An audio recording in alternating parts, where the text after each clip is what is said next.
Hello everyone, welcome to my YouTube channel खबरें काम की। आज हम पढ़ेंगे पॉलिटिकल साइंस का 4th चैप्टर कार्यपालिका मीन्स एग्जीक्यूटिव। ये चैप्टर कुछ नहीं है, बहुत इजी है, बस ये समझने की जरूरत है आपको कि कैसे कौन सा चीज काम करता है। मैं आपको पहले बता चुकी थी, सरकार के 3 अंग होते हैं, विधायिका, कार्यपालिका और न्यायपालिका। विधायिका का काम होता है कानूनों को बनाना, कार्यपालिका का काम होता है उन कानूनों को लागू करना और जुडिशियरी न्यायपालिका का काम होता है देखना कि वो कानून उनका फॉलो हो रहा है या नहीं हो रहा। आज हम जानेंगे उसके सेकंड अंग के बारे में, कार्यपालिका, जो सबसे मेन है। कार्यपालिका क्या होता है, सबसे पहले इजी काम समझिए। वो क्या करती है, कानून बनाए विधायिका ने उनको लागू कर दिए, बस आपको ये जानना है। और इसके अंदर 4-5 चीजें हैं, जैसे प्रधानमंत्री, राष्ट्रपति और प्रशासनिक ढांचा और मंत्री। आपको इनके बारे में जानना है, बहुत ही इजी चैप्टर है। आप हमारे साथ पढ़िए, हम आपको और अच्छे से बताएंगे। जैसे कार्यपालिका, सरकार का वह अंग जो कानूनों को लागू करता है, कार्यपालिका कहलाता है। कार्यपालिका के अंदर आप लोगों को नॉर्मली लगता होगा कि प्रधानमंत्री और राष्ट्रपति आते हैं, ऐसा नहीं है। कार्यपालिका के अंदर प्रधानमंत्री, राष्ट्रपति, ऑल टाइप्स ऑफ मंत्री और प्रशासनिक ढांचा। प्रशासनिक ढांचा मीन्स सिविल सेवा के सदस्य, मीन्स IAS, IPS, सब वो भी कार्यपालिका के अंतर्गत आते हैं। हम कार्यपालिका को 2 पार्ट्स में डिवाइड करते हैं। एक होती है राजनीतिक कार्यपालिका मीन्स जिसमें मंत्री आते हैं। एक होती है स्थायी कार्यपालिका मीन्स परमानेंट कार्यपालिका, जिसमें आते हैं आपके प्रशासनिक ढांचा, सिविल सेवा के सदस्य उसके अंतर्गत आते हैं। इन दोनों के कार्यों में क्या फर्क होता है? मंत्रियों तो नीतियों को लागू कर देते हैं, पर उन नीतियों को असली में लागू करना कि लोग उनको फॉलो कर रहे हैं, नहीं उनको असली में उस इलाके में देखना, उन्हें असली में ही उन्हें लागू करना, वो काम किसके द्वारा किया जाता है? वो काम किया जाता है प्रशासनिक ढांचा, सिविल मेंबर्स के द्वारा, जो सिविल सर्विसेज के होते हैं IAS, IPS, उनके द्वारा ये कार्य किया जाता है। अब हम इसे पढ़ते हैं असली में। जैसे जानते हैं कार्यपालिका में सरकार का वह अंग जो कानूनों को लागू करता है, कार्यपालिका कहलाता है। कार्यपालिका के अंतर्गत आते हैं राष्ट्रपति, प्रधानमंत्री, मंत्री, प्रशासनिक ढांचा। आपको बस ये याद रखना, इनके पावर्स कुछ हमें देखना है। इसमें सबसे मेन इस चैप्टर में हम पढ़ेंगे प्रधानमंत्री और राष्ट्रपति के बारे में, कौन असली का, किसके पास मेन पावर्स है, किसके पास क्या, और सिविल मेंबर्स के बारे में हम इसमें पढ़ेंगे, सिविल सेवा के बारे में। सब इस चार्ट को थोड़ा याद रखिए।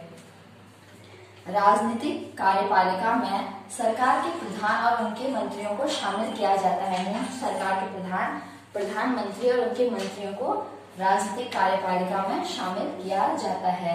ये सरकार की सभी नीतियों के लिए, जितने भी सरकार की नीतियां, पॉलिसीज होती है, उनके लिए उत्तरदायी होती है।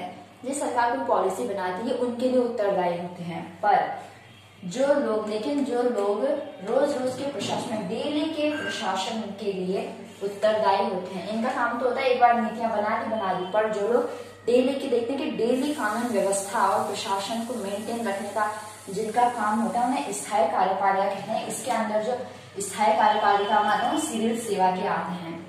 अब ये हमने पढ़ा कार्यपालिका के बारे में। अब हम जानते हैं कार्यपालिका के भी टाइप्स होते हैं, थ्री टाइप्स ऑफ कार्यपालिका। जैसे हर देश में अलग अलग प्रकार की कार्यपालिका होती है। मेनली 3 तरह की कार्यपालिका होती है। पहली कार्यपालिका है संसदीय कार्यपालिका, अर्ध अध्यक्षात्मक कार्यपालिका और थर्ड है अध्यक्षात्मक कार्यपालिका।